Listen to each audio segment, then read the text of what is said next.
Hello दोस्तों, welcome करता हूं आप सभी का एक बार फिर से। आप देख रहे हैं वाह सिंपल, मैं आपके साथ सैयद शमशाद हुसैन। यदि आपने भी सहारा रिफंड पोर्टल में क्लेम किया था और आपका भी रिजेक्ट हो गया है, रीज़न चाहे जो भी आ रहा हो, मुख्य यहाँ पर रीज़न जो है, तीन तरह के रीज़न यहाँ पर देखने को मिल रहा है। जिनका सब कुछ सही है, सब कुछ, आधार में भी नाम सही है, सोसाइटी का जो बॉन्ड उनके पास था उसमें भी सब कुछ सही है, उसके बावजूद भी ये जो क्लेम करने के बाद जो रिजेक्शन जो लिस्ट आ रहा है उसमें तीन चीज़ ज़्यादातर लोगों को देखने को मिल रहा है। पहला, दावेदार का विवरण सहारा सोसाइटी डेटाबेस में नहीं है या सोसाइटी का सदस्य ही नहीं है। अगर सोसाइटी का सदस्य नहीं होता तो भैया उनके पास बॉन्ड कहाँ से आता। दूसरा जो मैसेज आ रहा है वो आधार का पूरा नाम सोसाइटी द्वारा उपलब्ध कराए गए डेटाबेस से मेल रिकॉर्ड में मेल नहीं खा रहा है।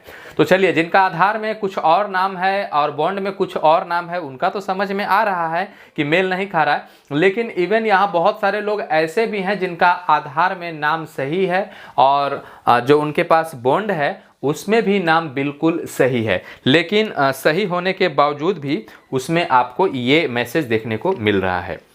तीसरा जो आपका यहाँ पर मैसेज आ रहा है उसमें बताया गया है कि जमाकर्ता द्वारा समिति की एक से अधिक सदस्यता ली गई है, अतः केवल प्रथम सदस्यता से ही संबंधित दावे संसाधित किए जाएंगे। ये तीन आपको मैसेज देखने को मिल रहा होगा। अब इस तीनों का मतलब क्या है, पहले वाले वीडियो में हमने बात करा था जब जो हेल्पलाइन नंबर होता है उनसे, तो उन्होंने बताया था कि देखिए जो चेक और वेरिफिकेशन का प्रोसेस है वो हम ही लोग कर रहे हैं, यानी सहारा सोसाइटी के जो मेंबर्स हैं, जो वहाँ पर जो उसमें काम करते थे, ठीक है, कर्मचारी हो गए जो सहारा सोसाइटी के, तो वही लोग चेक कर रहे हैं मैनुअली। और अभी जो हमने बात किया, हालांकि मैं मार्केट में था तभी हमने कॉल किया और एक पैक से लग गया, चूँकि आप जानते हैं यहाँ पर टोल फ्री नंबर अधिकांश फ़ोन लगता नहीं है, तो उस समय हमारा मोबाइल में रिकॉर्ड भी नहीं हो पाया और ना मैं लाइव रिकॉर्ड कर सका।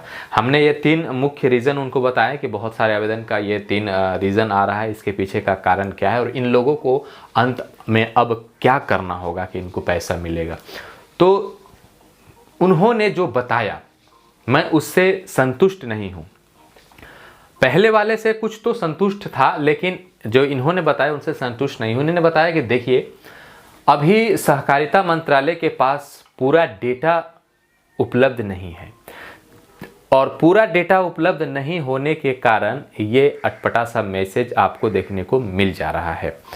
जैसे जैसे हम लोग डेटा उपलब्ध उनको करा रहे हैं वैसे वैसे आपका ये सब कुछ सही हो जाएगा। अगर आपका आधार, बॉन्ड, सब कुछ नाम सही है तो ये जो प्रॉब्लम है वो फिक्स हो जाएगा।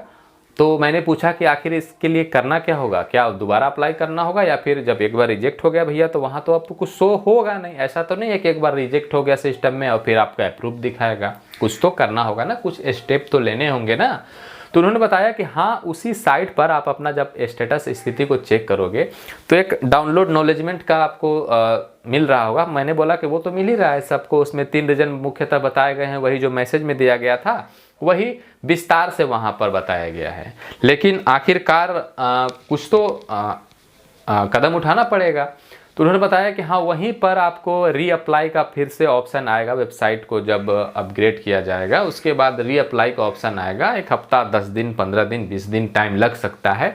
तो जो दावेदार हैं वो दोबारा से फिर रीक्लेम कर पाएंगे।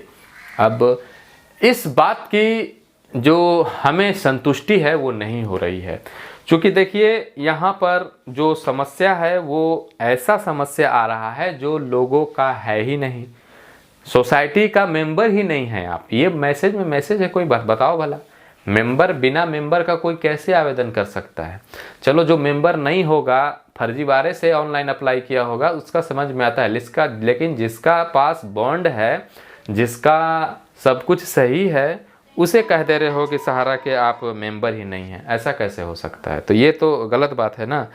तो फिर उन्होंने बताया कि देखिए, हम अपनी तरफ से तो कोशिश कर रहे हैं कि ये जो प्रॉब्लम है जल्द फिक्स हो जाए, लेकिन अब सरकार इस पर क्या एक्शन लेती है ये सरकार का मामला है। तो बस वही कहना चाहेंगे कि जो पहले बताया गया वो कुछ और था और जो अभी बताया गया है वो कुछ और है। आपको वेट करना है, थोड़ा सा वेट कर लीजिए आप और इसके बाद आप स्टेटस स्थिति को चेक करते रहिए और वहाँ पर रीअप्लाई का ऑप्शन आएगा तो आपको फिर देखने को मिलेगा। बहुत लंबी लड़ाई चलेगी यहाँ पर। वीडियो तो भैया लगातार हम डालते रहेंगे आपको, ठीक है। चूँकि 10,000 का बात अब नहीं है, अब यहाँ पर बात है कि पूरा पैसा चाहिए, ब्याज के साथ चाहिए हमें। 10,000 के लिए एक बार आवेदन करे, पैसा लगाए आदमी, फिर आवेदन करे, फिर पैसा लगाए। और एक तरफ पहली बार आप कहे थे कि हम सोसाइटी के जितने भी लोग हैं, सहारा की टीम ही इसे जांच वेरिफिकेशन कर रही है, तो फिर ये सहकारिता मंत्री के पास डेटा उपलब्ध का क्या मतलब है? जब सहारा की टीम ही जांच वेरिफिकेशन कर रही है तो सहारा की जो टीम है उसे नहीं पता है कि ये बंदा हमारा जो लिया था, जो भी प्लान लिया था वो हमारा ही बंदा है? क्या सोसाइटी का जो मेंबर्स हैं उन्हें नहीं पता कि ये बंदा सही है या फिर गलत है? या फिर सोसाइटी के जो भी जितने भी कर्मचारी हैं या जितने भी यहाँ पर जो मैनेजर थे उन्होंने बहुत बड़ा गलती किया होगा, फिर सिस्टम में अपलोड ही नहीं किया होगा, तो ये भी हो सकता है। या और पिछले वाले में तो ये भी बताया था कि भैया बहुत सारा आवेदन आ गया और सरकार को इतना अनुमान नहीं था कि इतना आवेदन आएगा, तो कुछ मैसेज यहाँ पर चला जा रहा है। लेकिन ऐसा कहने से तो सिर्फ नहीं होगा। गरीब हैं ये लोग जिन्होंने अपना पैसा निवेश किया था सहारा में, कोई शौक से तो नहीं करता है। बहुत सारे अरमान, बहुत सारे सपने लेकर के लोगों ने आवेदन किया था। तो प्रधानमंत्री नरेंद्र मोदी जी से विनम्र निवेदन है कि इस पर कुछ न कुछ कार्रवाई किया जाए और इसके लिए भी अपने आधिकारिक ट्विटर हैंडल पर या अपने यूट्यूब चैनल पर कुछ बयान दिया जाए। वहीं माननीय मंत्री जो कि गृह मंत्री हैं अमित शाह जी से भी नम्र निवेदन है कि वो इस पर कार्रवाई करें और जितना जल्द से जल्द हो सके लोगों का पैसा वापस दिया जाए। विनम्र ही विनती कर सकते हैं ना भाई, क्या कर सकते हैं, आपकी सरकार है और तो कुछ कर नहीं सकते। तो आपकी क्या राय है, आपके क्या विचार हैं, आप नीचे कमेंट में ज़रूर बताइए और आवाज़ को दबने मत दीजिए, वीडियो को ज़्यादा से ज़्यादा शेयर कर दीजिए। ऐसे ही 1 हफ्ता 10 दिन पर सहारा के रिगार्डिंग वीडियो आता रहेगा जब तक लोगों का पैसा नहीं मिल जाता है। उम्मीद है इस वीडियो से आपको समझ में आ गया होगा।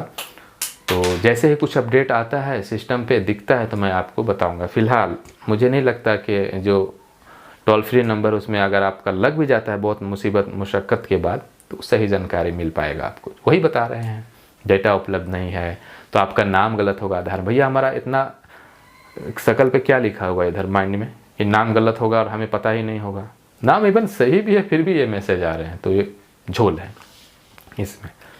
फिलहाल इस वीडियो में इतना ही। वीडियो देखने के लिए आप सभी का बहुत बहुत शुक्रिया, धन्यवाद।